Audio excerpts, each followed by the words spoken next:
Welcome to the Next Level Human podcast. As a human, you have a job to do. In fact, you have 4 jobs: to earn and manage money, to attain and maintain health and fitness, to build and sustain personal relationships, to find meaning and make a difference. None of these jobs are taught in school, and that is what this podcast is designed to do: to educate us all on living our most fulfilled lives through the mastery of these 4 jobs. I'm your host, Dr. Jade, and I believe we are here living this life for 3 reasons and 3 reasons only: to learn, to teach, and to love. In this podcast, I will be learning, teaching, and loving right along with you. I'm grateful to have your company. Here's to our next level.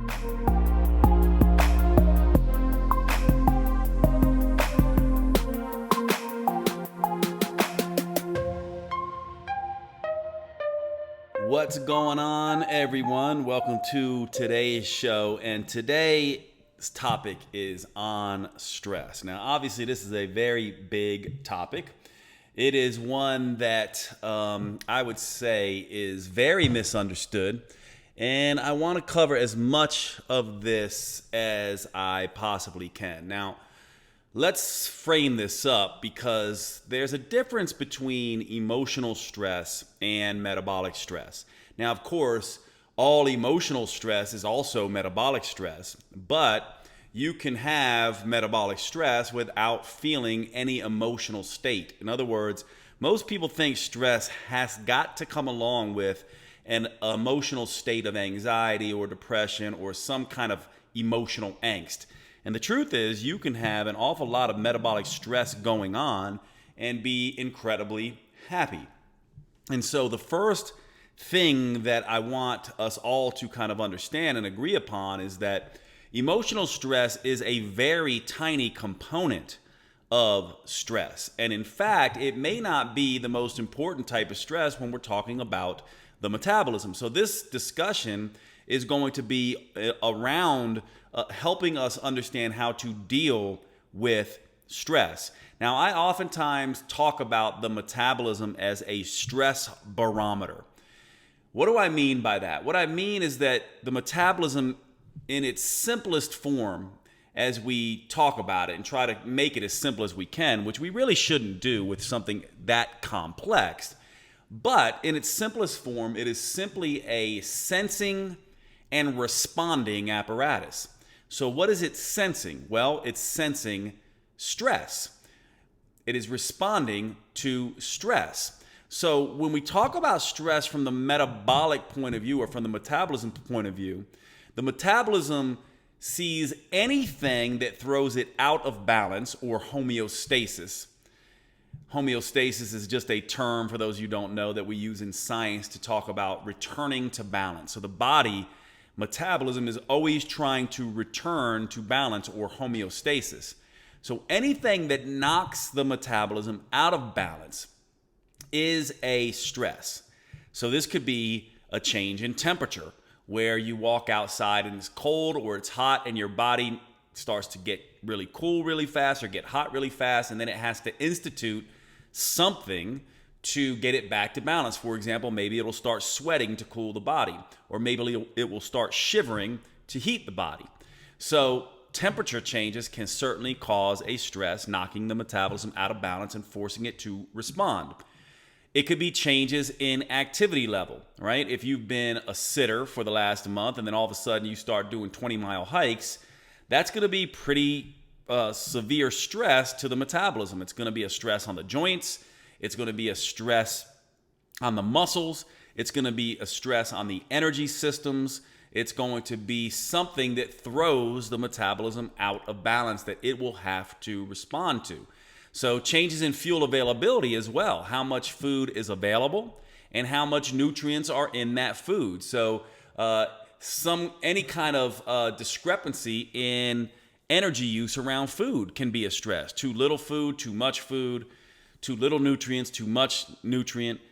Either side of this. And the way that you should be thinking about stress is about this Goldilocks zone. So in other words, if we're talking about balance, that means anything that is too much or too little can be a stress to the metabolism. And this is why I oftentimes talk about the gap between calorie and nutrient intake and calorie and nutrient use or output in terms of what we're eating and consuming versus how much we're using. This can be a significant stress, and perhaps, in my mind, one of the most salient stresses that we need to really pay attention to if we want to look good, feel good, function better, and live longer. Now, a couple other really big stresses historically for humans are infection and injury, which we'll talk about here in just a little bit. Now, obviously, emotional stress. Yes, this is a stress, but you're starting to see it is a very small component of stress in the big scheme of things. Also, another stress is changes in connection and support. One of the things you need to understand about humans, and I think we all do, but I'm just going to point it out to us, is that we are not islands unto ourselves. Humans are built for connection, cooperation. We can't survive alone. In fact, we would not be having this discussion right now if it weren't for tribes. Humans going at it alone would have never made it this far. So whenever we are ostracized from our community or seen as bad by our fellow humans, or shamed in any way, or feel guilty, or feel like we are being singled out and don't have support or friends and family that have our backs, these are very significant forms of stress. And this also is a very historical form of stress that we'll talk about here in a minute. Changes in sleep or changes in any type of recovery. We humans need to have a balance between output and recovery. And we often don't think about this. And any threat to our survival is a stress. And the key here is whether it is perceived or real. In other words, if we perceive the world is out to get us, even if it isn't, this adds to our stress burden. Now, when we talk about metabolic stress in a historical context, the biggest stressors for the metabolism were starvation, injury, infection, and rejection by our tribe or being ostracized by our tribe. These are four really big ones for stress in my mind.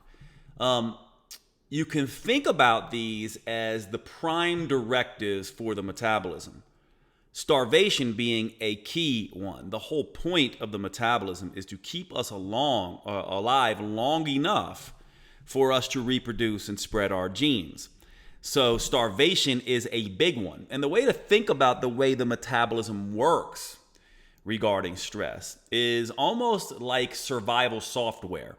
So whenever, let's say, if we view our metabolism like a computer and we run into any of these stresses, starvation, injury, infection, rejection, anything like that, then a particular software program is run to try to get the metabolism back to balance. Now, starvation is a huge one. And one of the things that oftentimes happens here when you can look at stress in a historical context is that as the metabolism evolved over hundreds of thousands of years or millions of years, if we talk about humans being evolved from other species, all of the species that we are descendants from, in a sense, have the same stress software. And the most salient stress software is the starvation software. And so in a very real sense, I like to think about this as that anytime the metabolism runs into stress, real or perceived, even if it's not starvation, it will oftentimes institute the starvation response. And so we want to talk a little bit here about what is the starvation response. What does the metabolism do when it senses stress, in particular starvation type of stress?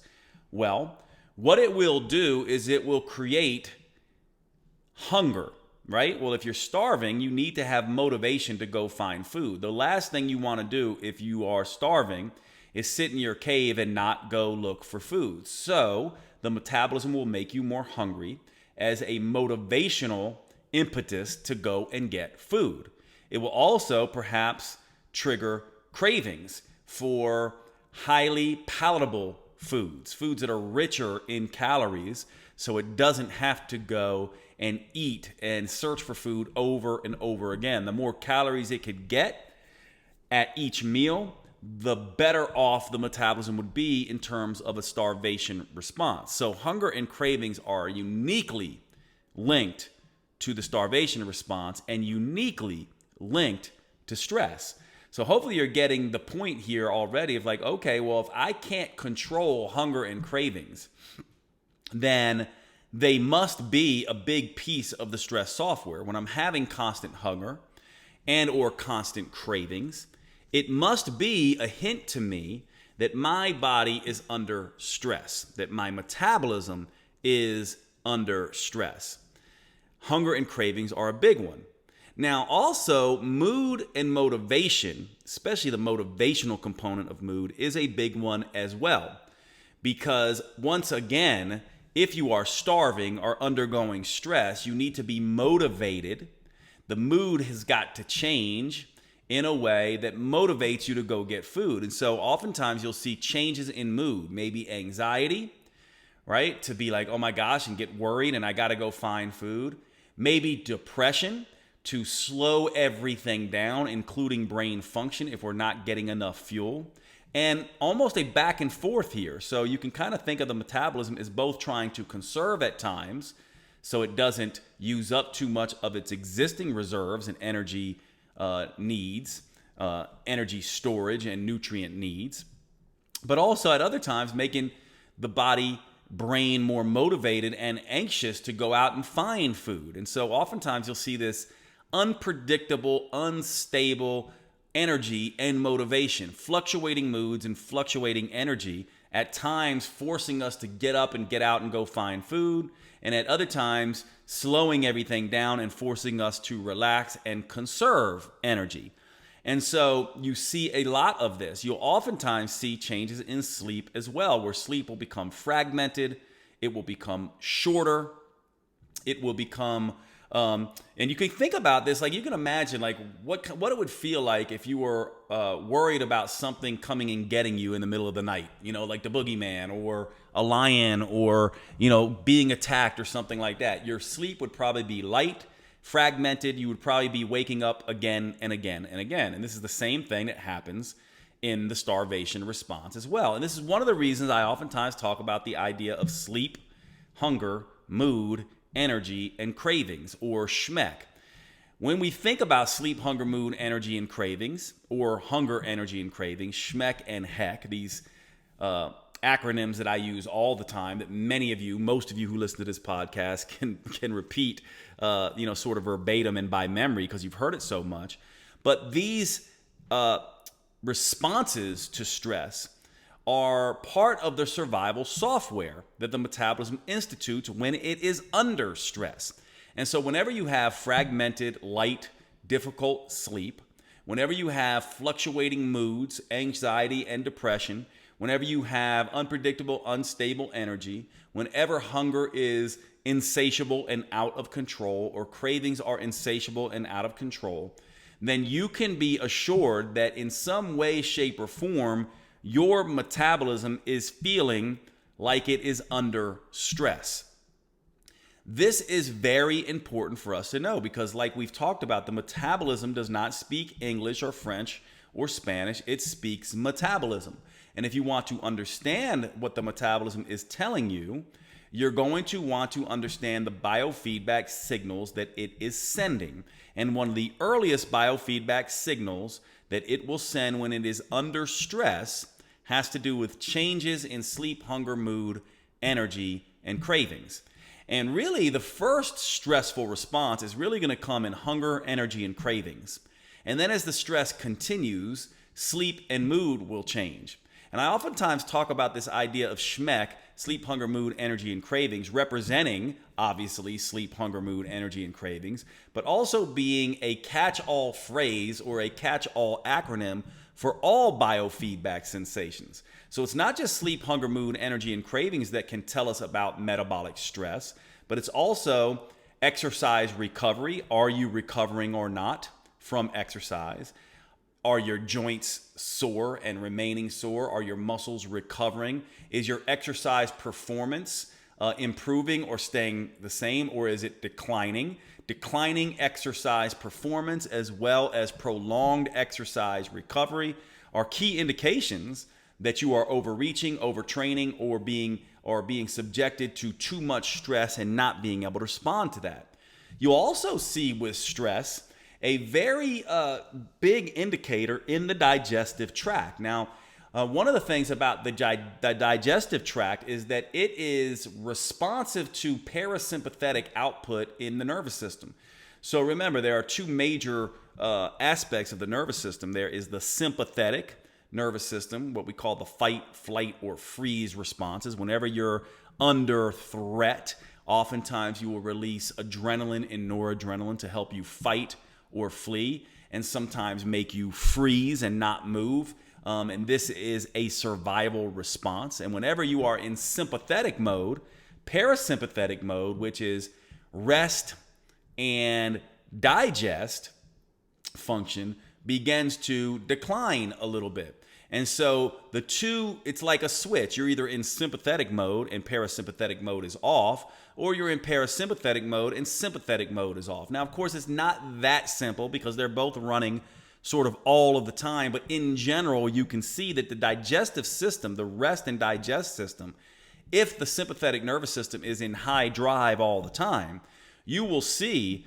many changes in digestive function. In fact, you see immunoglobulin A, which is a immunoglobulin that the immune system uses as part of its innate immune response to help the mucous membranes lining the lungs and the mucous membranes of the mouth and the gut lining to be resistant to infectious agents.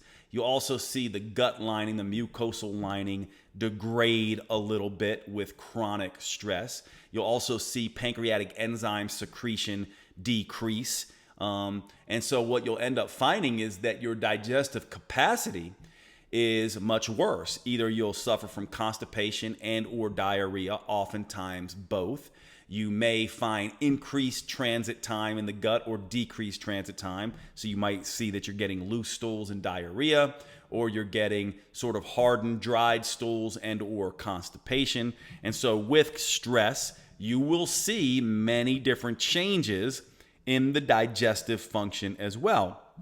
And of course, you can also see changes in any signs or symptoms. For example, if you're someone who tends to get headaches, migraines, things like that, you might see that increase in duration and or severity as your stress levels increase. If you tend to get joint pain, you might see those joint pains increase in severity or in duration when your stress increases. You may see any other number of signs and symptoms as it relates to stress. Now, the more the stress is, the more chronic it is, the longer lasting it is, the deeper you go into some of this biofeedback dysfunction. One of the other ones is obviously, like we talked about before, the metabolism's whole job is to keep you alive long enough to reproduce. Well, when the body is under stress, any kind of stress for a prolonged period of time, survival takes priority and reproduction takes a back seat. And this is why you'll oftentimes see with people who are very low body fat percent, in other words, a starvation response or someone under severe stress, that you'll see libido go down or go away completely. If you're a man, you'll see your erections decrease and your desire for sex decrease. With women, you might lose menses. And so you'll see an awful lot going on in the reproductive realm as well.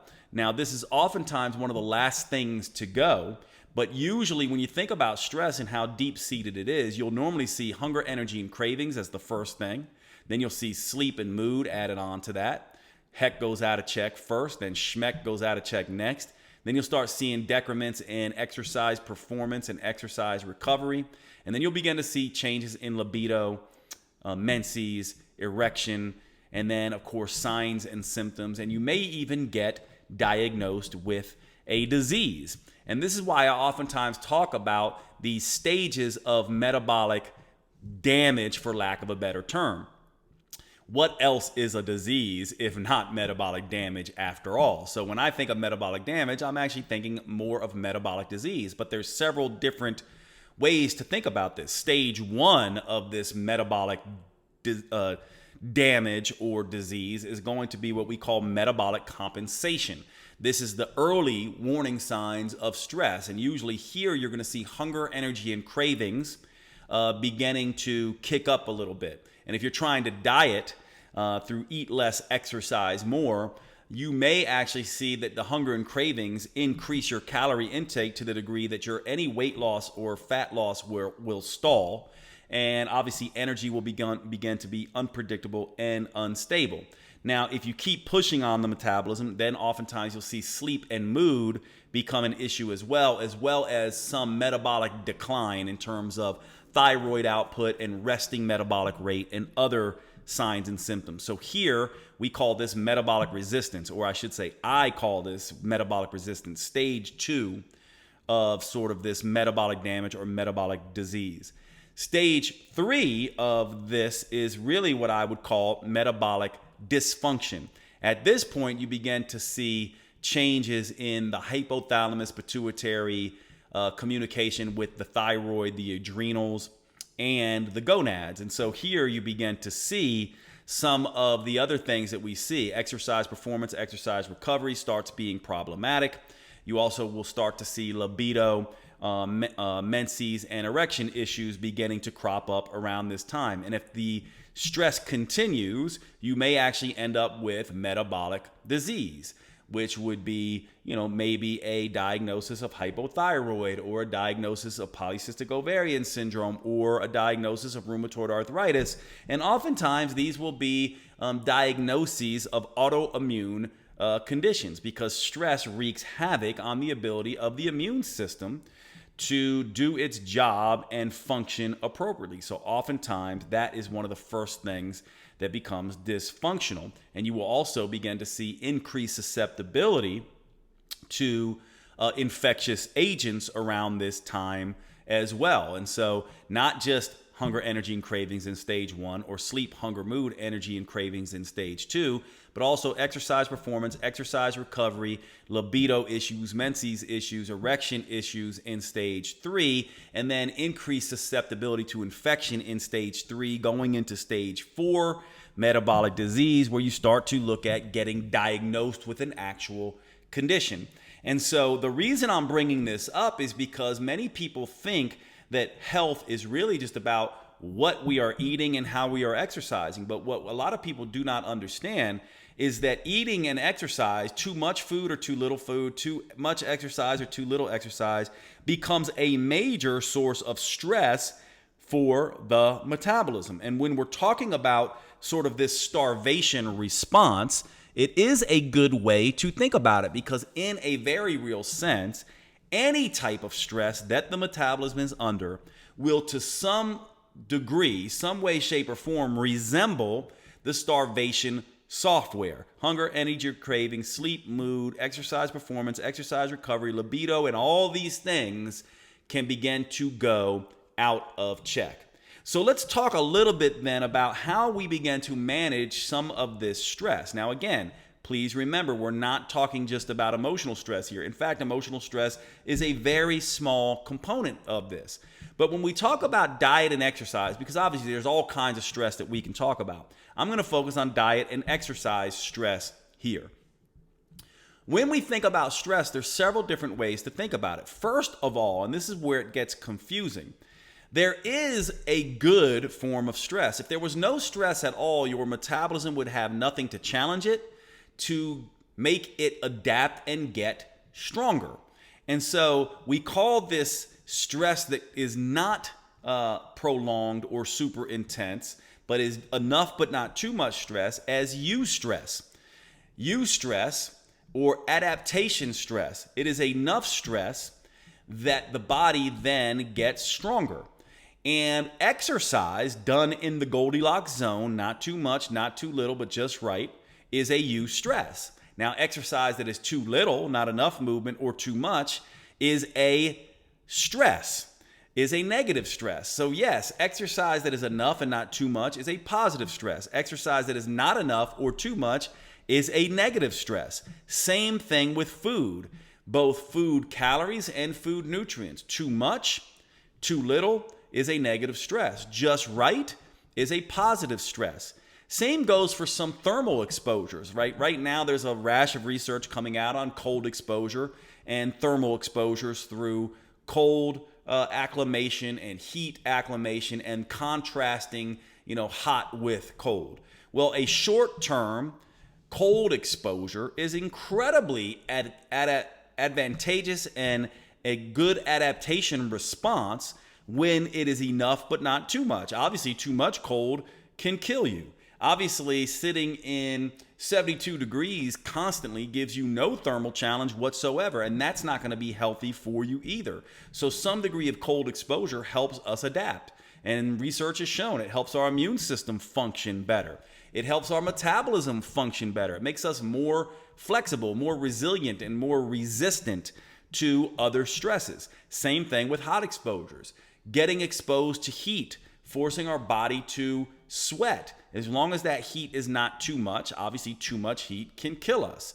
But then again, never having heat at all and always sitting in 72 degrees room temperature doesn't give us some of the advantages that heat would give us either. Of course, the same thing happens with exercise.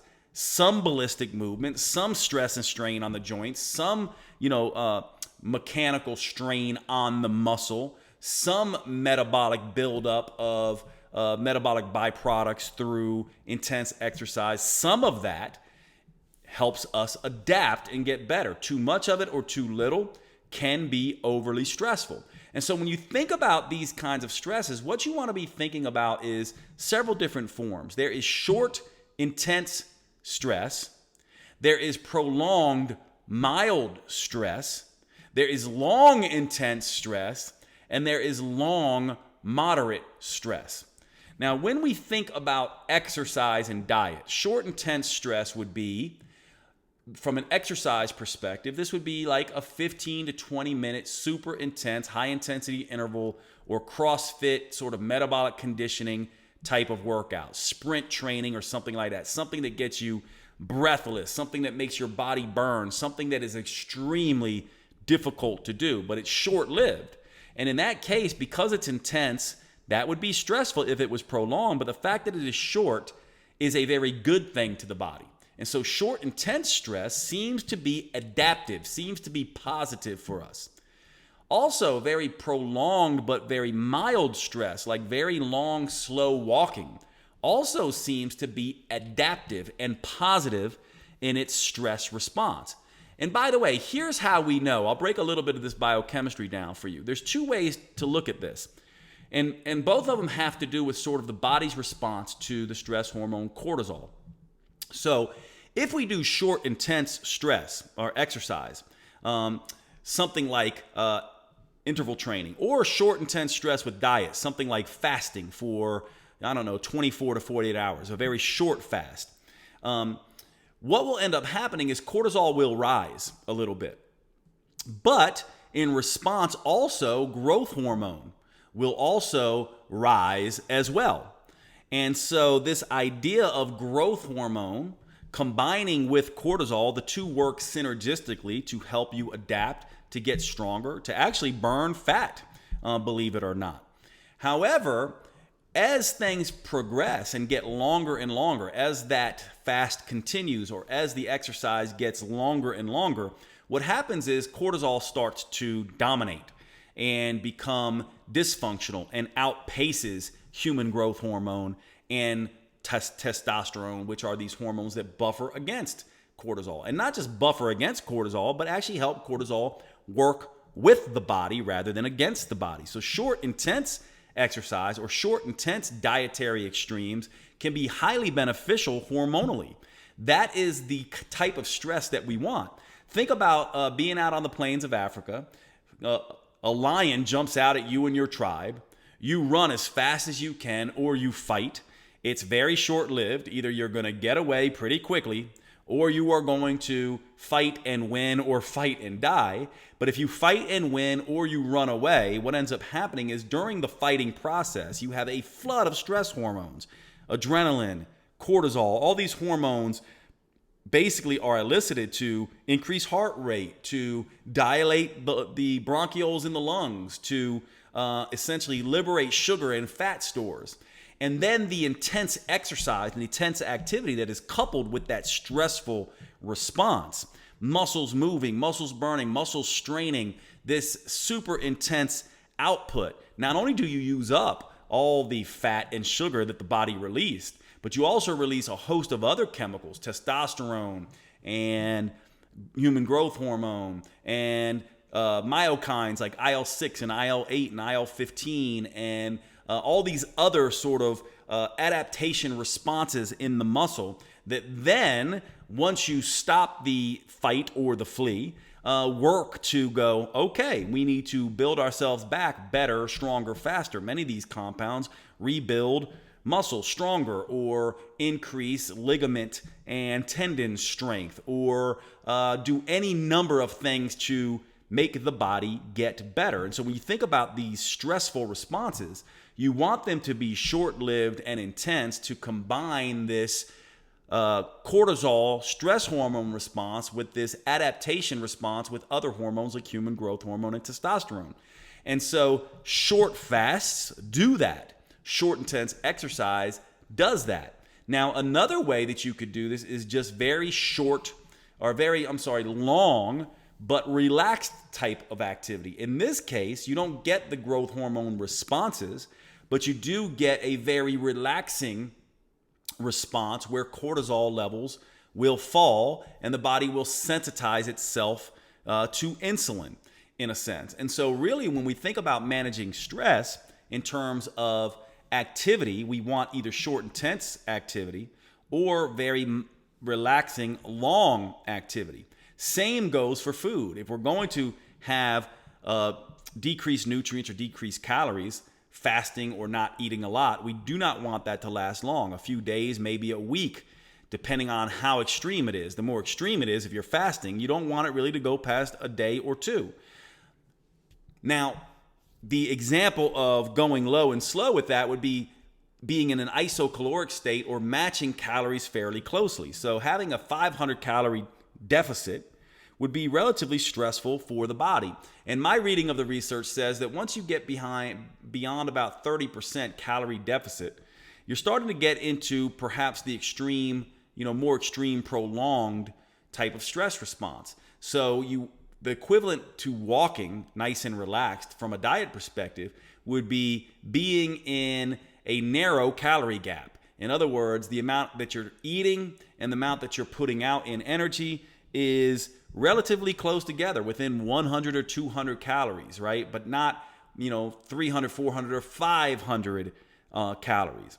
Now, of course, it's the long moderate stress or the long intense stress that is really difficult, right? So if you're going to go and run a marathon, let's say, that is a very long, intense stress. If you're going to do a 500 calorie deficit diet for 12 weeks, that's a very long, intense stress. If you're going to go run for, jog for an hour or 90 minutes, that is a long, moderate stress. With those kinds of things, cortisol begins to dominate, and the adaptation hormones of growth hormone and testosterone and all these other things do not pick up to help you adapt. And so you really want to be thinking about, if you're going to go to extremes, those extremes should be short-lived. Otherwise, you should always live in a very balanced, relaxed state. And you want to avoid long, intense stress and long, moderate stress. Now, you might say, well, Jade, I know plenty of people who do very long jogging and things like that, and it doesn't seem stressful to their body. Or you might say, I know athletes do an extreme amount of activity, and that doesn't seem to be stressful for them. I don't see them having issues with hunger, energy, and cravings, and sleep and mood and things like that. And what you're missing is the fact that most of those people who are doing that have either conditioned themselves slowly to get there, they've adapted and slowly gotten there, but they are almost always in a narrow calorie gap. In other words, they are very rarely, if ever, for short periods of time, in an eat less, exercise more extreme state. They're almost always in either an eat less, exercise less state where the calorie gap is narrow, or an eat more, exercise more state where the calorie gap is narrow. And this is very, very important to deal with stress. It's extremely important. So hopefully you're starting to understand this idea of stress that is negative versus stress that is positive, eustress, and some of the adaptation responses, and how short, intense stress, as well as prolonged, gentle stress, both can have an adaptation response that is beneficial, whereas prolonged, intense stress or very long, moderate stress can turn to a chronic, negative stress and lead to issues. Now, we've already covered how you would know.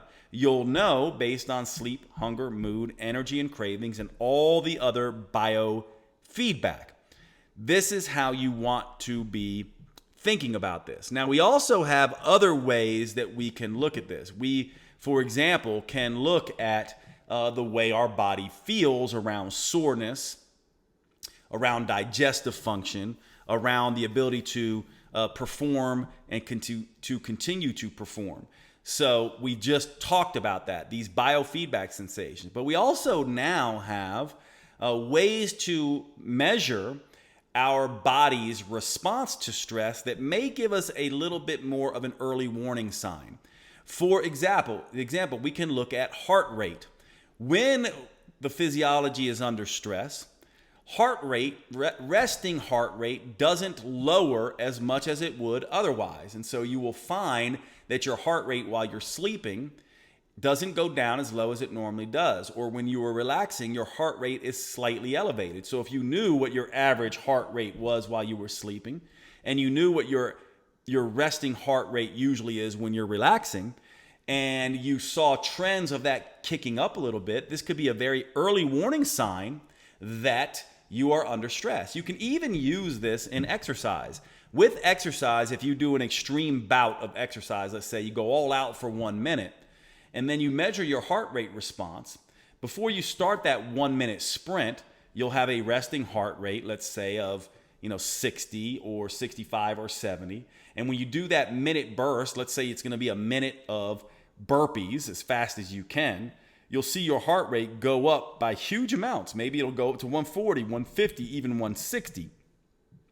Now, the right response, the healthy response, a resilient response, a response by a metabolism that is not overwhelmed with that stress, is for your heart rate to drop at least 20 beats within the next minute. So if you did these burpees for a minute and you measured your heart rate before, and then you measured it right after, and then you saw how fast it took for your body to get back to 20 beats below its peak, that would tell you how resilient your body is. Now, if you kept doing that, if you did a second bout and a third bout and a fourth bout, what you would eventually find is that your heart rate would eventually get to a point where it would not drop at least 20 beats per minute. And that would be a good period of time for you to end that workout. In fact, I have used this in my clinical practice with people who have chronic fatigue syndrome, what we would call, for lack of a better term, adrenal fatigue, basically people who are dealing with metabolic resistance or metabolic dysfunction, where the hypothalamus, pituitary, adrenal, thyroid, and gonadal axes are being challenged. You will see that the sympathetic drive is not being counteracted by the parasympathetic drive, and you will see heart rate remain elevated for prolonged periods of time. And often with these people, I use that to essentially tell when the workout will end. Instead of giving them 20 minutes of high intensity or interval training, I would just basically say, do a minute of intervals and then a minute of rest, and measure your heart rate response, your heart rate recovery. If your heart rate recovery stops being able to recover within 20 beats within a minute, you need to stop that workout. And this is a very good way for them to keep themselves from overdoing it. Another great way to do this, by the way, is to institute just nasal breathing. When you use nasal breathing, it is a really good way to force the body not to overexert itself, because the nasal breathing limits the amount of oxygen you can get in the body and limits the intensity that you can go. One of the other things that's great about nasal breathing as it relates to stress is that you create a lot of nitric oxide in the nasal passages, and you also build up your CO2 tolerance. A lot of people don't realize that it's CO2 that the body is measuring, and you have to have a correct CO2 ratio on the hemoglobin molecule as it circulates around the body in order for it to drop off oxygen. So hemoglobin, just briefly to understand this biochemistry, as blood cells go through the capillaries in the lung, they pick up oxygen and they drop off CO2. As they go into the tissues, they pick up CO2 and drop off oxygen.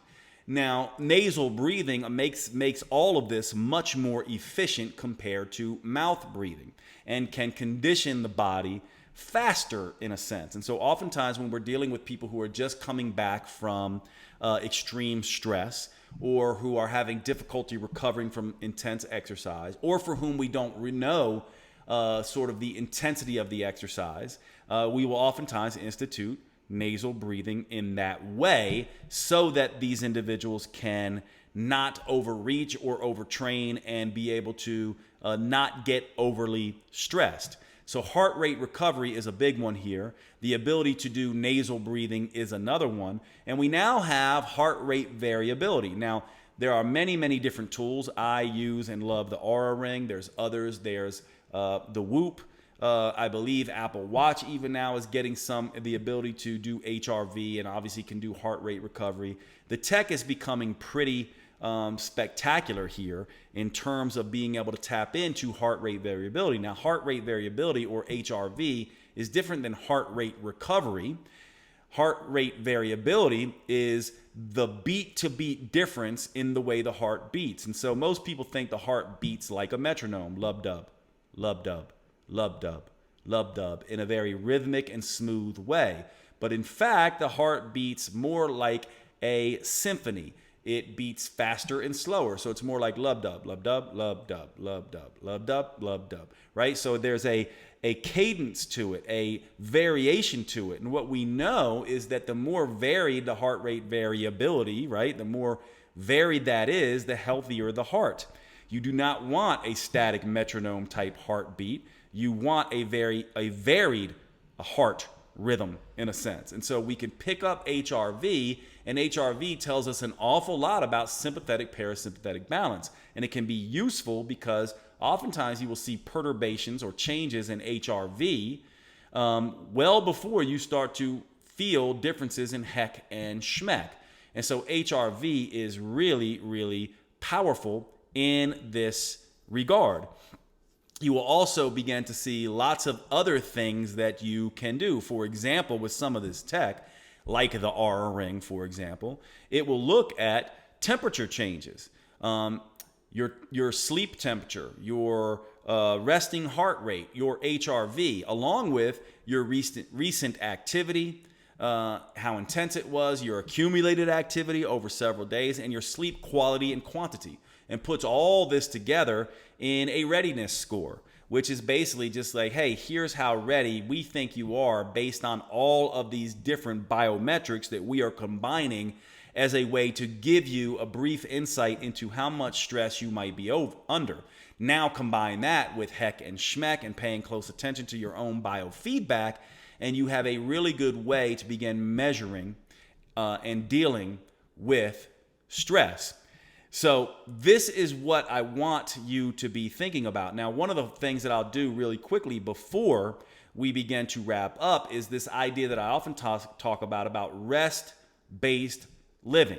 One of the things we want to be thinking about when we think about stress, and now I'm talking about mainly stress that is negative stress, not eustress, is we want to do things that either create an adaptation response, things that stress us out for a short period of time but help our body be more resilient to stress later. These would be things like sauna, cold therapy, contrast therapy, enough but not too much exercise, enough but not too much food. These would be all of those kinds of things we want to do. And we also want to do things that are relaxing in their own right, that reduce cortisol. For example, creative pursuits reduce stress hormones. We know that. Coloring, writing, painting, doing sculpture, anything creative tends to do that. Reading, so long as it's not horror movies and things like that, can lower stress hormones. Laughter, massage and meditation, very gentle activities like Tai Chi or Yin type yoga, or slow relaxing walking. These kinds of things. Time with pets, so long as they're not, peeing and pooping all over the place and stressing you out. Sex and physical affection and social connection. And purpose. Purpose is a huge one, because if you look at the research on purpose, which is not a lot of things, but people who are very purpose driven and have a strong why oftentimes tend to be very stress resilient. So there is a lot of perceived and perception based things going on with stress, but we want to be doing things that help us adapt. Short intense exercise can do that, right? Or lower stress hormones in their own right. Things that I would call rest-based living.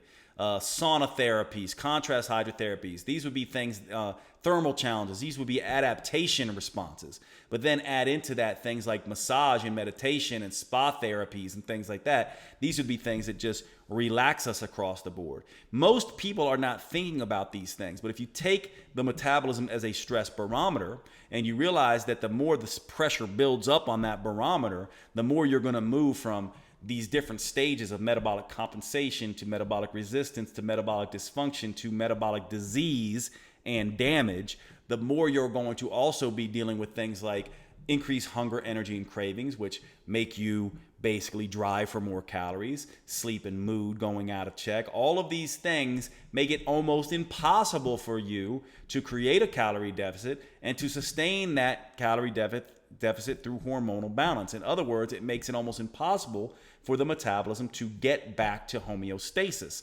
And so you want to take this two-pronged approach. Adaptation signals that make you stronger. These would be short, intense bouts of stressful responses, thermal challenges in heat, thermal challenges in cold, thermal workout challenges and things like that. All of these things being adaptation signals, so long as they are in the Goldilocks zone, intense enough but not too intense, short-lived stresses, and then everything that will reduce the stress burden in general and lower cortisol levels is what you want to be thinking about as you deal with stress. Now, notice throughout this whole conversation, I mentioned emotional stress in a very little. But I do want to cover this for just a minute, because one of the things about emotional stress, and the Stoics have a lot to say on this. Stoic philosophy, one of the major things that they do is they teach you through a very simple method to take a lot of the stress off your system. And they do this through teaching about the three locuses of control. There are things that we control completely. There are things that we control only partly. And there are things that we do not control at all. And so the Stoics would say, give no emotional valence or no consideration to things you do not control at all. Just let those things go. Also, be very particular and perhaps try your best, even with things you only partially control, to not deal with those. The only things you really should be exerting any emotional angst over would be the things that you control completely. And when you get down to it, that is only really one thing. It's the way you think about the world, how you see the world.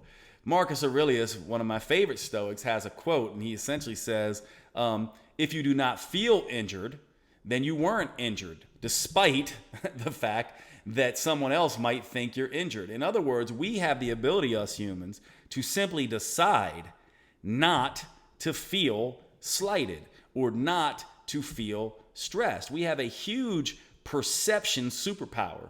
We can choose to see things differently. We can choose to play victim, or we can choose to use it. In fact, research on success tells us really that there's three things that most determines people's success. And it has nothing to do with IQ or social intelligence or anything like that. It has to do with three things primarily: your belief in your own ability, the belief that your tribe has in you, and most importantly, your ability to see stress, fears, and failures as learning and growth enhancement opportunities rather than things that degrade you.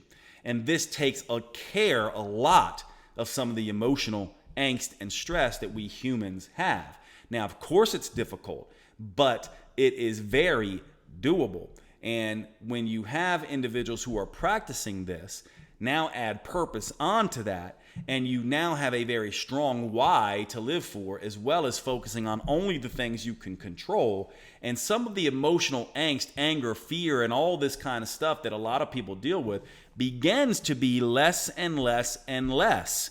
And you begin to be able to be a far more emotionally stable and less emotionally reactive individual, and therefore, yes, begin to lower your metabolic stress as well. Now, the last thing I want to talk about is how we can begin to manage stress once we've gone too far. Now, one of the things that is beneficial, this is really a whole different topic, and I really should consider, and maybe I will do a follow-up of part 2 on this particular podcast. But I do want to mention that one of the things natural medicine is really good at, that conventional medicine does not have, is adaptogens. There are herbs and perhaps some supplements that act as adaptogens. What is an adaptogen? An adaptogen is something that helps the metabolism get back to balance. If function is too low, it will raise that balance. If function is too high, it will lower that balance. These adaptogens, things like rhodiola, things like eleutherococcus, things like holy basil, things like vitex, things like ashwagandha, all the different styles of ginsengs, maca, for example. All of these things act, and there is a whole bunch of them, schizandra, Korean red ginseng. All of these things these herbs have adaptogenic action, and most of them are working on the hypothalamus and its connection to its ability to hear stress signals and signals coming from the body, and its ability to address and adapt itself to low function or high function.